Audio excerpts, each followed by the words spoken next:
umva ukuri ntugashinje ibinyoma mugenzi wawe.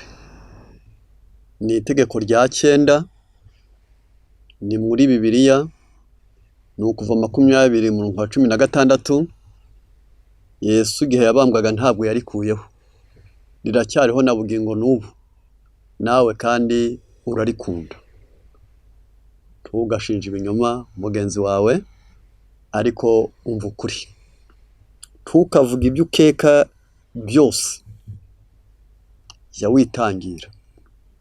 Ntugatubura amagambo y'ibyerekeye ku bandi, jya ugira ibanga. Ntugashyushye inkuru y'undi muntu, jya wishyira mu mwanya we. Umva ukuri.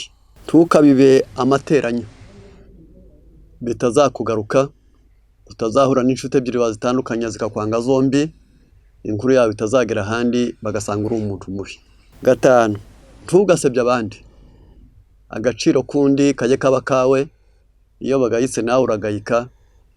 Ari abanyu byo byaba ari akarusho, ari igihugu cyanyu byo wakwangwa, bagicyura kandi bakakigaya nawe urimo. 6, ntukivugeho ibyo udashoboye, ibyo bita kwirarira, kwihara.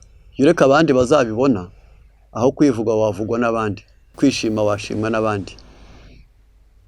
7, igihe cyawe ntukakamarire mu matakaragasi, bitewe nuko tuzanyura mu rubanza.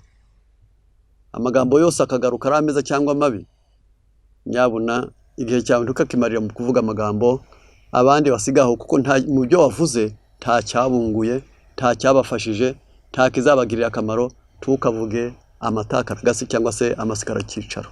8, ujye wirinda kuvuga ibyo utasubiramo nyirabyo ahari.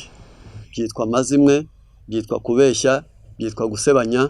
Amagambo yose ntukavuga ukebaguza, ijya uvuga amagambo wasubiramo na nyirayo ahari. 9, ntugakunde kuvuga inshyuro. Ubundi umutima w'umuntu uroroshye, aho bita mu bwonko. Ijambo ryose wamucyurira se cyangwa nyina cyangwa bene wabo wabugize nabi. Umva ukuri.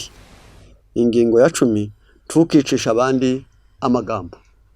Inkota zirica, ariko ikimaze isi, yaba mu ntambara, yaba mu bishyamirana n'ibihugu, yaba mu bitandukanya abagabo n'abagore, yaba mu bitandukanya amoko, habanza kuza amagambo mabi.